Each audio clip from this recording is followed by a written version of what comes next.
I bought this 79 Chevy half-ton pickup truck months ago, and it's just been sitting up here doing absolutely nothing. I was thinking about making it one of the shop trucks.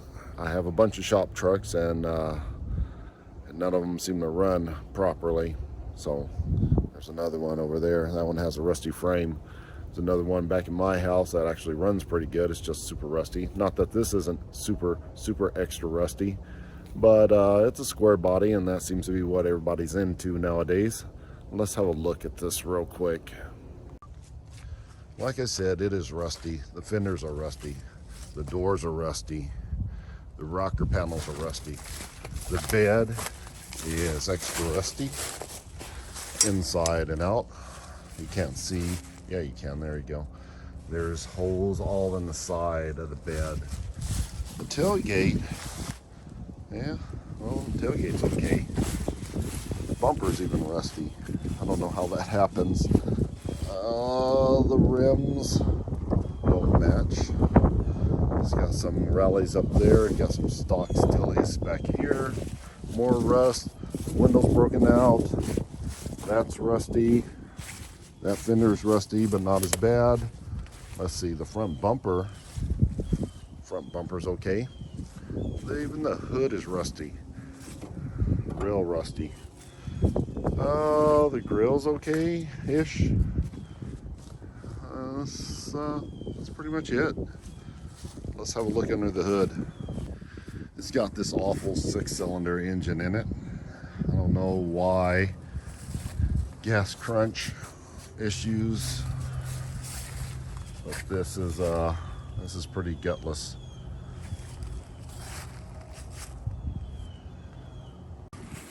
There's no air conditioning. It has manual brakes.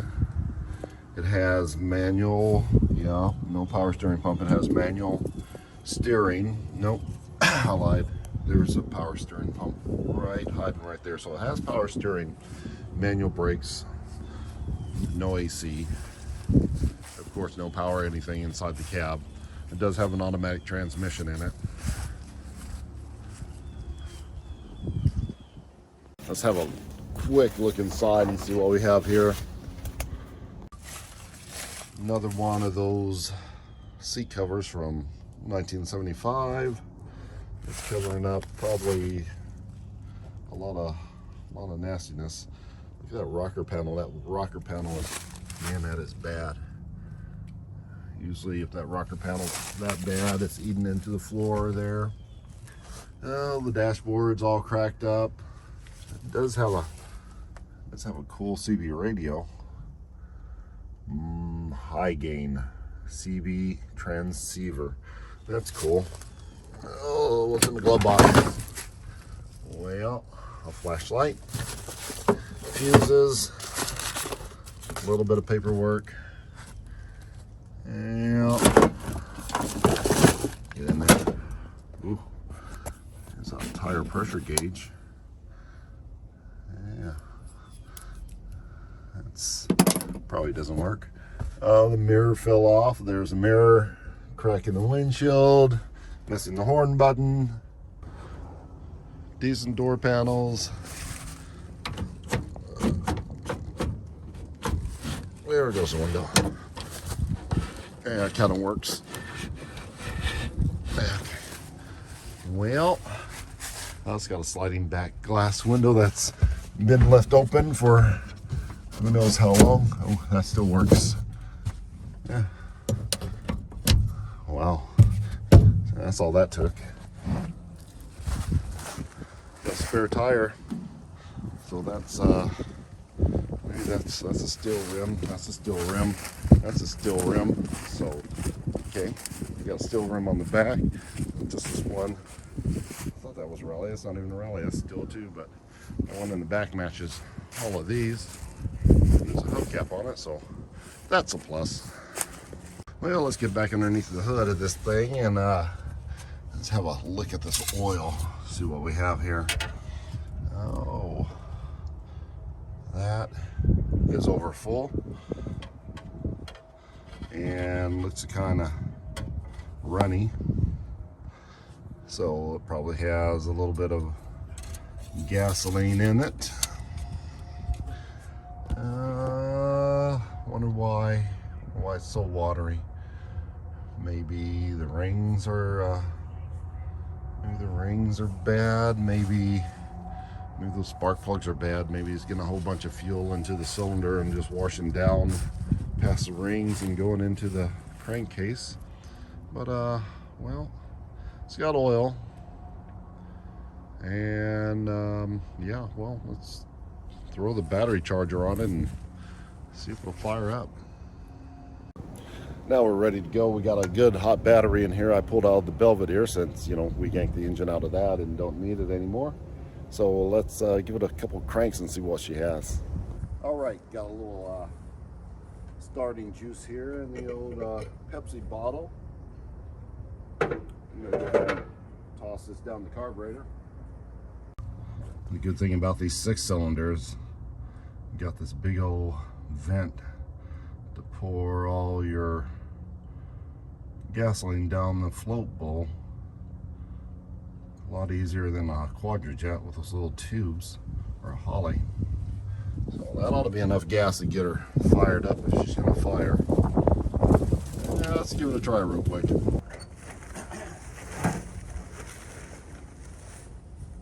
All right, keys. Give it a couple pumps. Nothing.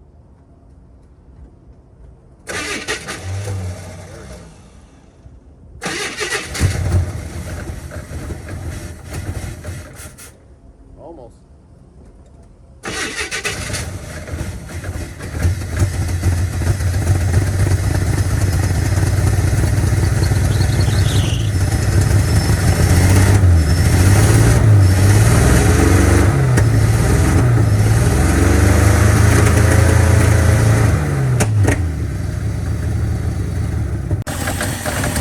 Yeah, it's running. Well, it was running.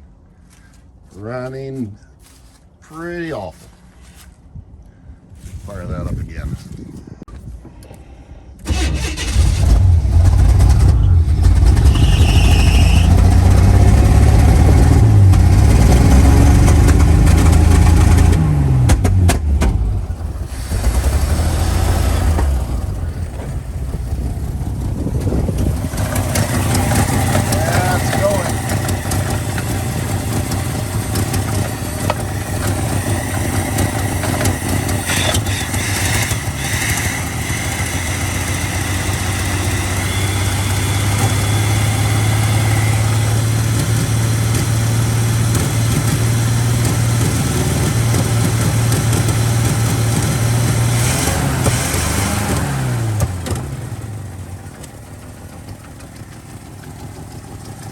It seems to have a cylinder that's coming in and out, so I imagine that there's a fouled out spark plug in there somewhere. Yeah, hear that? Just like plump, plump, plump, comes in and out, and it's getting ready to die right now. So let's have a look at these spark plugs and see what we got going on. But at least it fired up and ran without any problems at all. It's just not running well. Look at that haircut. Look at that. Starting to run a little bit better, but man, it is missing out. Look at that. When I rev it up, the alternator is definitely working. 13, 14. Almost up to 15. Oop. There it goes. But yeah, at least we know the alternator works too. See at idle, it's about 12. It's dropping down a little bit. So alternator is definitely working there. We got a good battery, alternator works. Just got to look at these spark plugs. Okay, let's snatch one of these spark plugs out of here. Might as well just jump right in the middle since it's nice and easy. Grab one of these guys. See what it can tell us. I'm pretty sure it's going to tell us probably running rich. It just hasn't been changed in a very long time. So this truck came from a tow truck impound lot. So I imagine that somebody got it impounded and didn't want to pay to get it back out again and just left it there. So I bought it, paid a whopping $500 for it. Sight unseen, didn't know if it ran, but it was $500 for a square body. So anyway, let's see how close we can get on that spark plug. About that close-ish. It is sooted really, really, really bad. So I imagine that is one of our problems. So I guess we're going to go into town and see if we can't get a new AC Delco R45 TS. I'm not sure if they still make those numbers, but we're about to find out. It's starting to get a little cold out, and to put the jacket on. I'm also going to have a look at the distributor cap here, since we're going to town, make sure we don't need anything else. But yeah, sometimes you get some moisture in the cap and it gets corroded a little bit. So let's peek underneath there. I mean, this is just your basic HEI setup, just like all your V8s, only it's a 6 instead of an 8 cylinder cap. So exact same setup. Now look in here, see if we got any corrosion, and we have a little bit of corrosion on the contacts, and we have a little bit right here, but I'm just going to scrape that off with a screwdriver, call it good enough, because the rest of the inside of the cap looks pretty good, and this cap has been replaced at some point. The spark plug wires, they're dirty, but they all look good. They're not cracked. They're still pliable. They're not hard. That's, I don't know, 10 years old maybe, but it's about how long it's been sitting. Well, yeah, I think we're good there. We'll just clean up the inside of the cap and put those spark plugs in and see what happens. And we're back from the parts store. We got the brand new R45 TS, which is in a whole lot of Chevy vehicles. So if you have an old Chevy truck, just go get R45 TSs and it'll probably work. So I'm gonna go ahead and gap these plugs.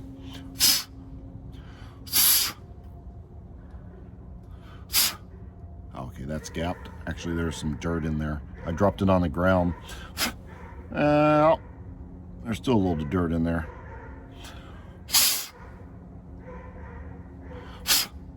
Now it's gapped properly. Anyway, I'm not going to worry about playing around with these plugs, because, you know, this is close enough. It's not going to matter in this old engine. So let's go ahead and throw these plugs in there and see what happens. And there you have it. All the spark plugs are in. It was super simple. Look how easy everything is to get to. If you're a newbie and you don't know much about working on vehicles, just get an old Chevy with a 6-cylinder in it. They are the easiest things to work on. All the spark plugs are right there. Distributor is right there. The starter is right there. It doesn't get any easier to work on changing a starter than that. Carburetor, everything is right there. Power steering pump's right there. Fan, water pump, right there. Brakes, right there. Well, master cylinder at least. Everything is super simple. If you can't work on this, then you need to buy a Honda Civic. Anyway, here's all the old spark plugs, and every last one of them are fouled really bad. So we got some fresh spark plugs in it. I'm just gonna scrape on this contacts a little bit, then we'll fire her back up and see what happens. Everything's in and put back together. Contacts are scraped, new plugs are in. Funny thing, I went to the parts store and told them I need spark plugs for a 1979 6-cylinder 4.1 liter, and first thing the counter girl asks is how many spark plugs you need. I need 6 of them. And then she writes down the parts number and goes and gets me those, didn't even ask what kind of spark plugs I want. Goes and gets me those E3s, the ones with the little 3 contacts on it, the rapid fire multi things that are not going to do any good. This is not a performance vehicle, and I don't even think those things work anyway. Probably doesn't give you any added value. Probably those electrodes get in the way. So I knew that's what she was getting. I made her walk all the way back there and come all the way back up, and then I told her I want AC Delcos. Made her walk all the way back and give me the right plugs. You know, if you're gonna work in a parts store, ask the customer what they want. So yeah. Anyway, those spark plugs are like 15 bucks a piece, and just go and get me the most expensive thing and don't even ask me. Anyway, so we got the AC Delcos in there. Now let's fire it up and see what happens. Here we go. Oh. Stupid. First we're going to hook up the battery.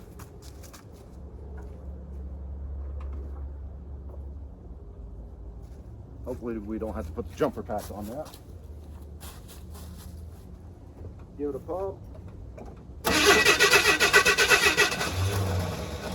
think it's going to need a new starter soon. Definitely going to need a new starter soon.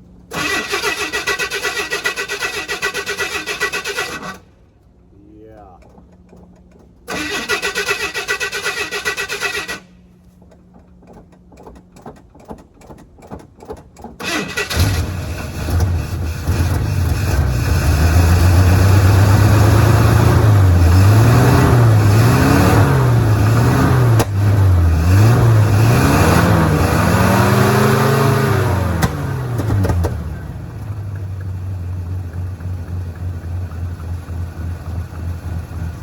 Fired back up, blowing out a lot of smoke out of the back. I assume because of all the deposits that are inside the engine from the spark plugs not firing right. Gonna let it run there for a little bit, and hopefully that'll clear up, and maybe we can take this for a test drive.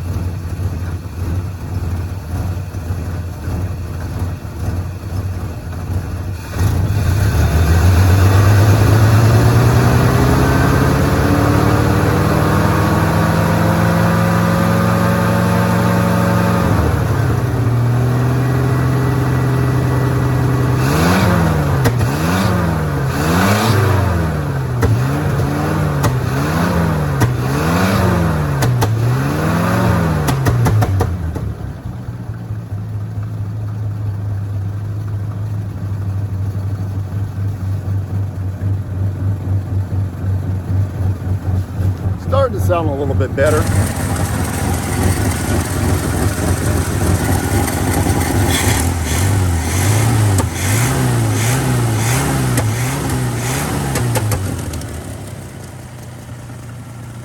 Not so bad.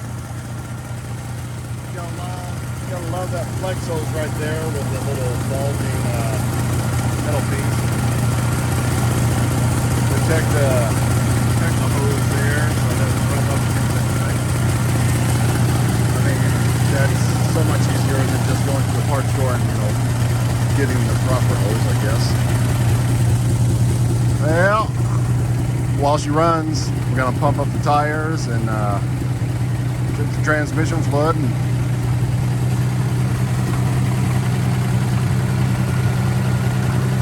hopefully she'll move. Well, let's go back here and fire up shop truck number 3. It's not really a shop truck. It was supposed to be an off-road truck for an event that didn't happen. But this is probably the most reliable junk heap that we have sitting around. It always starts. It's been sitting back here for months, and it usually takes 2 tries, but it always starts. Well, see, there's the first try. There's the second try. Used to be like a school maintenance vehicle.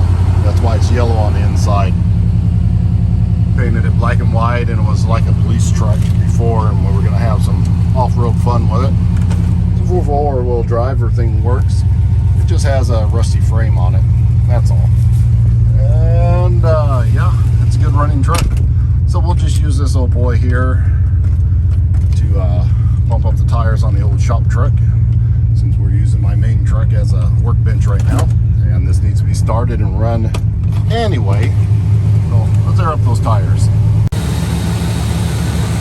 Well, we're all hooked up here with our Harbor Freight air compressor. It just simply hooks to your battery, and you have a little air compressor that's pretty strong. For Harbor Freight, this is a really good investment. I use this almost every day on the roadside assistance that we do here at the Street Right Garage. The secret to buying tools at Harbor Freight is just buy the extended warranty. If you use it all the time, you break it, you take it back and go get another one. No big deal. But I went through about 5 or 6 of these when they first came out. I just kept taking them back and get another one, take it back, getting another one. Finally, they seem to have upgraded the pump here. I've been using this one almost every day for about a year, and no problems whatsoever. So yeah, you send enough of these back, people, and they'll upgrade them. They get tired of you returning them all the time. So that's the secret to buying Harbor Freight tools. Harbor Freight's fine. Most of my tools are from Harbor Freight. Just buy the warranty. Yeah, let's pull out the dipstick. I'm not sure if you can hear me. It's loud. Yeah, right there in the crosshairs. Perfect. And it's pretty red, just like it should be. That's shocking. I guess we can check the old brake fluid while we're sitting here waiting for these tires to air up. Like I said, it's been sitting, but when I unloaded it from the trailer, it seemed to have some brake pressure, manual brake. So not a whole lot can go wrong with that, but always blow a brake line.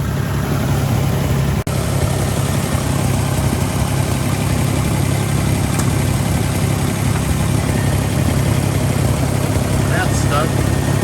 Well, there it goes. Yeah, that's a little bit low. Super dirty. So let's just top that off real quick.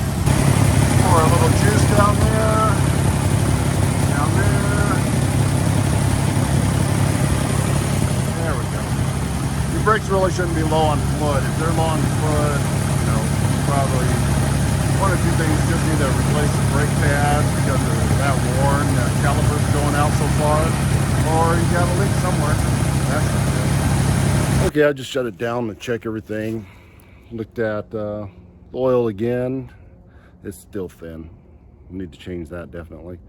It doesn't appear to be getting hot. It doesn't have anything but idiot gauges in there, which, you know, don't tell you anything until it's too late if they work at all. My ADD is really acting up, so I'm just gonna drive this on the road now. I'm not gonna worry about anything else. It has water, I think, in the radiator. It's not getting that hot. So let's have a ride and see what happens. I was just looking at the license plate here, and it appears that it hasn't been plated since 2013. So what? That's 8 years. I was thinking only 5 years, but it could have been 8 years since this has actually been legal on the road. So yeah, we need to go for a ride. So yeah, that also means the tires are super old, over 8 years old, because they've been on there because they got wear on them. So they're probably 15 years old maybe. We got to spare this flat, so it should be fine. Let's go. Okay, I'm just gonna leave my gloves on because it's disgusting inside. You see that stuff flying around? Can you see it? If you have HD, I don't know, there's little particles of stuff flying all over the place. So yeah. Ooh.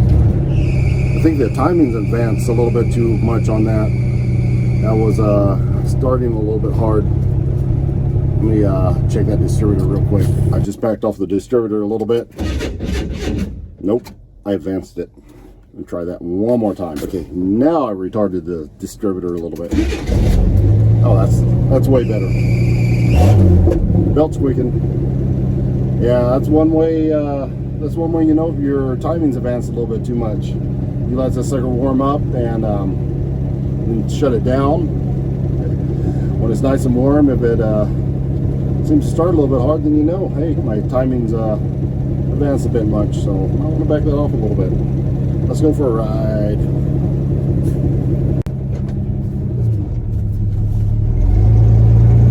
Oh, transmission works. I wonder if the brakes work. Yeah, well, I said they worked because I unloaded it from the trailer and they worked.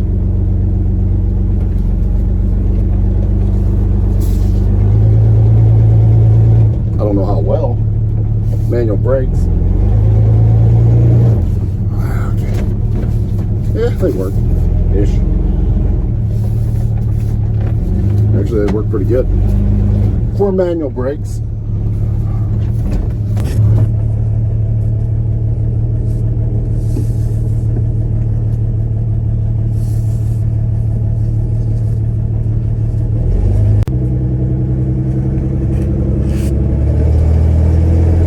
First gear, second gear.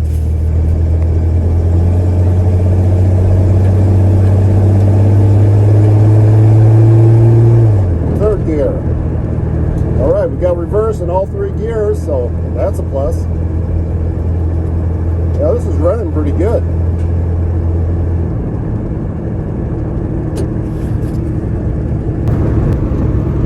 I'm actually impressed. The steering is really tight.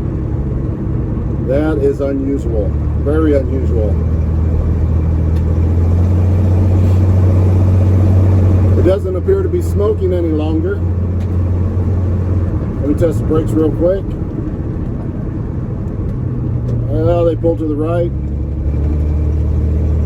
Just adjust that up. I don't even know who has drums. Do they have just manual brakes? I don't know. I didn't check it. It's not bad. A lot of stuff in here. This is running really good. I mean, really good. I'm thinking about taking this on down to the gas station with no insurance and no plates and, you know, 20-year-old tires.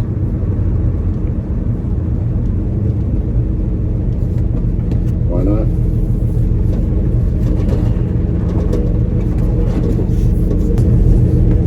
Well, that's what you want to see when you pull out on the main road in a truck that's untested and hasn't run for 8 years. Construction zone. Hopefully we'll make it through here without stopping in right in the middle. Come on. There you go. Slow. Yeah, make sure you point so I know where to go. Thank you.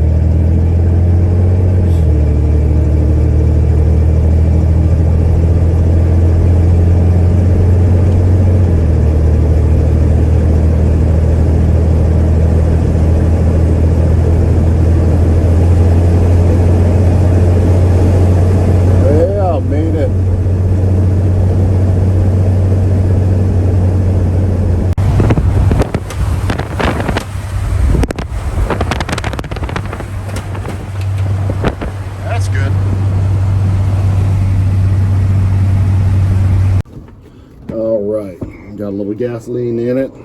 Hopefully she starts back up again. Right back up too. Man, that was good.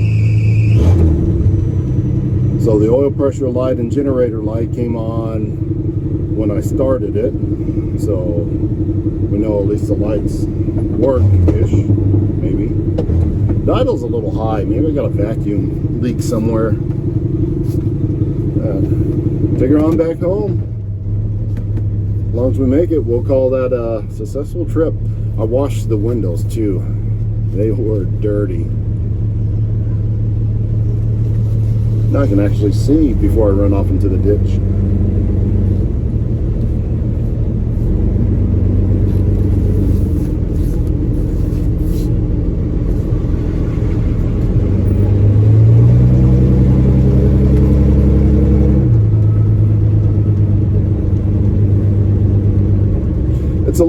leaky.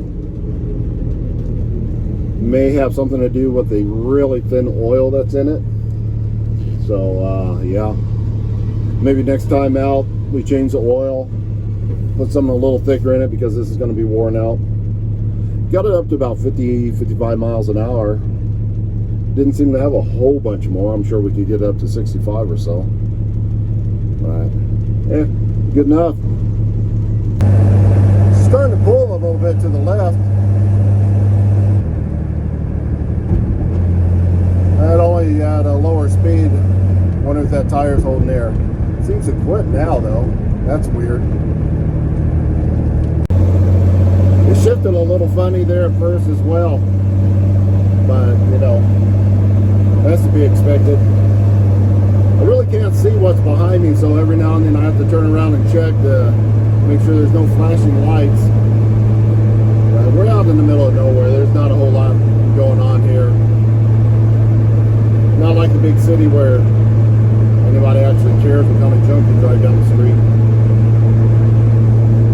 So we're running 55 miles an hour now. We're going downhill a little bit. Try to push it up to 60. That's about 60. It still feels pretty good. Doesn't seem to be wandering. I don't know if I have brake lights. And there's one vehicle behind me. If I push out that little side mirror, I can see just for a moment.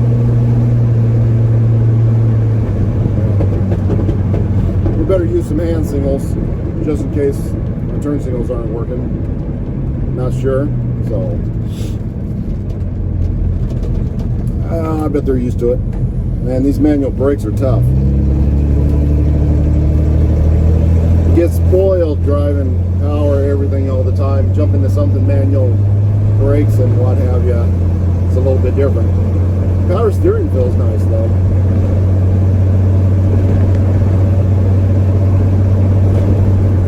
We're almost back to the house, so once we get back there, we'll pop up the hood and check everything, make sure nothing fell out, make sure nothing's on fire.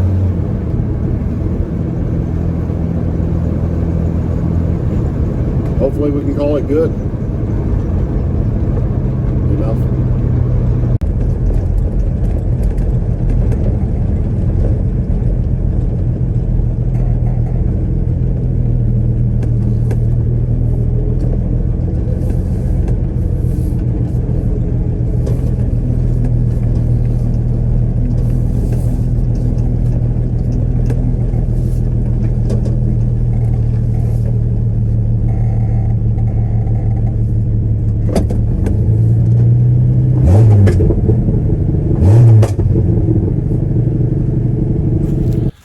Well, I would say that was a pretty good test drive over all in all.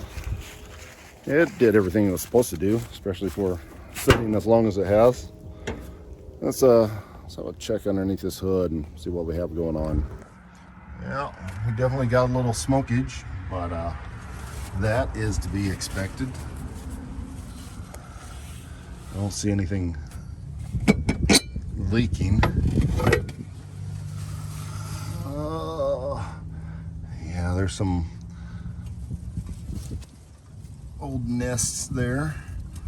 A little bit of grease that's been burning off. I don't see anything to be concerned about. A good pressure washer, good pressure washing can probably handle all that.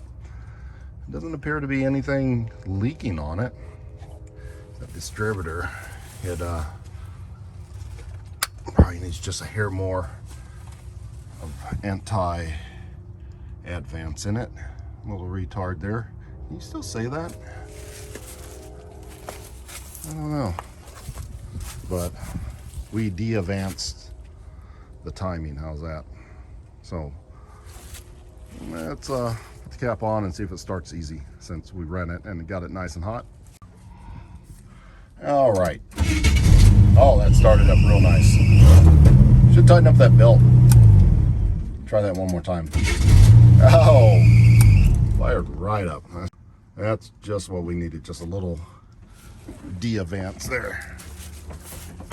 Right on the money. So that's the trick if you don't have a timing light. Get it nice and hot and set the timing to where it struggles there a little bit when you start it up, and then de-advance it a little bit till it starts up nice and smooth. Close enough. Well, we got that part done. So we're going to use this as a shop truck. We should probably move on to making it look a little better. So one of the extra parts we have lying around Street Rack Garage is this bed that I bought for the big block project truck. If you haven't seen that, just go to my playlist and you can see what that truck's about. But I bought this bed for that truck, but I went ahead and sold the truck before we got that far. Somebody made me a good deal on it, and yeah, it went. So the tailgate's a little bit beat up on this one, but that's a GMC. We want to run the GMC tailgate, but it was a fifth wheel truck. Has a little bit of a hole in it, but I think I paid like $250 for this bed, which is nowadays is a really good deal. So it's just hanging from the hoist here, waiting for me to yank off the other bed. Where'd it go? The other bed off of that truck. So we got that. Let's see, what else do we have around here? Oh, there's Goose. Hi, Goose. But back here, we also have some fenders. These are aftermarkets, but not China-made ones. These were actually made in Taiwan. So yeah, they're not the best quality, but a little bit better quality than the others. I also bought these for the 454 project. Never put them on. So why not put them on this truck? I mean, they're real solid fenders. I think I paid $125 for both of these fenders. You just shop around and buy these parts when you see them. It comes in handy later down the road. And what else do we have? Goose again. We have, if we really get spunky, we can come over here to the engine pile. Underneath here we have a big block, so we could always do that again. It's a 454 that came out of a car. It was in a station wagon actually. It's about a 73, 74, so it's not the real high compression one, but it's still a big block, and it should have the good heads on it. Not the RV heads or the truck, goofy truck heads, peanut port. It should be oval ports. A lot of engines laying around. What else do we have? That's about it on the parts, but what makes this truck good, not the only thing that makes it good, is it has a 12-bolt rear end under it. Let's have a look. That's that 12-bolt right there. Looks like it's been leaking a little bit, but 6-cylinder truck with a 12-bolt rear end. The other truck that was a V8 truck that I put the 454 in only had a 10-bolt, and it was the same year truck. So probably has a pretty decent gear ratio in it, being that this is a 6-cylinder. So it might be interesting to toss that big block into this truck later on down the road, or just LS swap it. I don't know. There's a couple of LS engines sitting in there as well. Well, I have this 350 that is in this frame of what used to be a square body. They took the body off of like a 1970 truck, and they used this square body long bed frame and put it on there, and it did not fit well at all. So I bought the truck cheap. I took it apart. I sold all the parts off of it. Couple other parts for my other truck, but it has this 350, which should be from the original square body, which very well might be a 4-bolt main block. I don't know. Haven't really run the numbers or anything on it. It had a carburetor on it. I took it off, but yeah, I started this engine up already once in the frame, and it fired up. So that's another possibility. We could throw this small block in there, maybe add a little bit of camage or something like that. See how a small block does in the truck. It's another possibility. But that'll do it for this edition of Street Rack Garage. It's the old shop truck. It'll probably be around for until somebody gives me some money for it. I may make it something, I may not make it something, I don't know. Until next time.